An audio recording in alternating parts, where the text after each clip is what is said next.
The road stretched before me, a desolate ribbon of cracked asphalt cutting through the heart of our forsaken countryside. The moon, veiled by a shroud of swirling mist, cast an ethereal glow on the surroundings. The air hung heavy with a stagnant chill, seeping deep into my flesh and my bones as I pressed further into the night.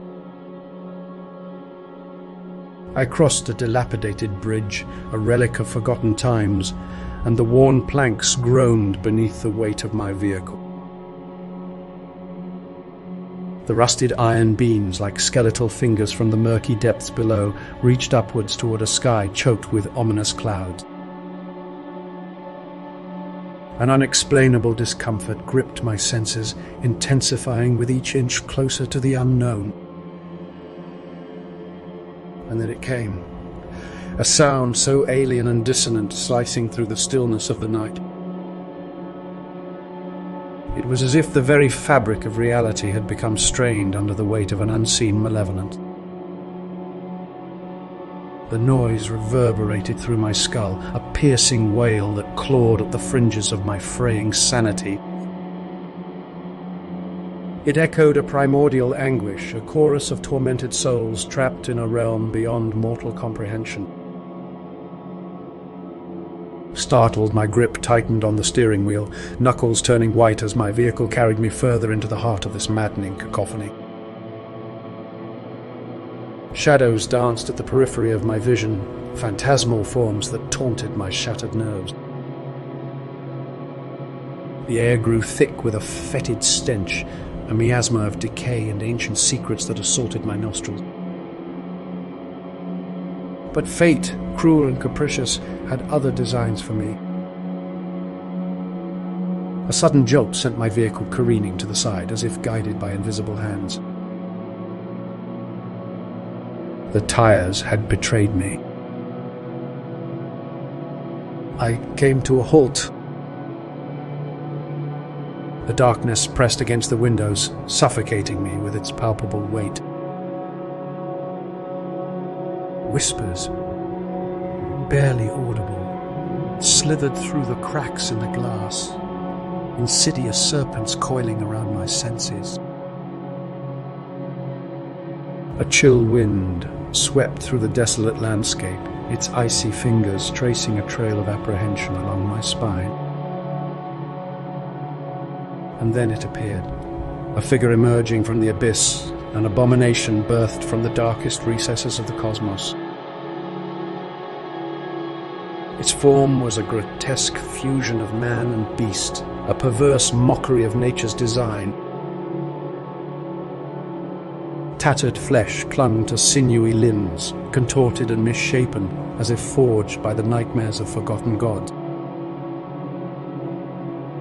Hooves, stained with the residue of otherworldly realms, clacked against the cracked pavement in a rhythm that reverberated with an ancient malevolence. Fear, primal and all-consuming, gripped my heart like a vice. My pulse quickened, pounding in my ears, drowning out all sound.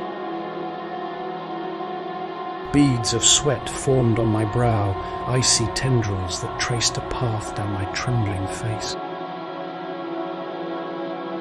I felt the weight of countless eyes upon me, an unseen audience reveling in my torment.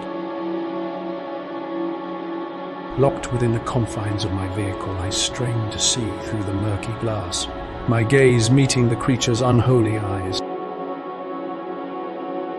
They shimmered with an eldritch light, defying the boundaries of mortal comprehension. Madness beckoned from within those abyssal depths, an invitation to forsake reason and surrender to the tantalizing embrace of cosmic truths. In that moment, the air grew heavy with an oppressive aura, suffused with an energy that whispered secrets from beyond the veil. Reality quivered, threads unraveling as the fabric of my fragile perception frayed at the edges. The inconceivable, the forbidden, danced before me in an unholy ritual, shattering the fragile illusions of a mundane existence. Just as despair threatened to claim me, A flicker of salvation appeared on the horizon. An insignia adorned upon a distant vehicle, the herald of a saviour summoned from realms of mundane existence. The Triple-A agent, a mere mortal navigating the boundaries between worlds, arrived with cautious step. Their eyes, haunted and apprehensive, mirrored the terror that had ensnared my soul. In the end, it was an encounter that defied rational explanation, a glimpse into the unfathomable depths of the unknown. It left me teetering on the precipice of madness, forever changed by the horrors that lurked just beyond mortal comprehension. I am left to ponder the eldritch mysteries that lie dormant in the shadows, their presence ever lurking at the edge of perception, forever haunting my waking thoughts and restless dreams.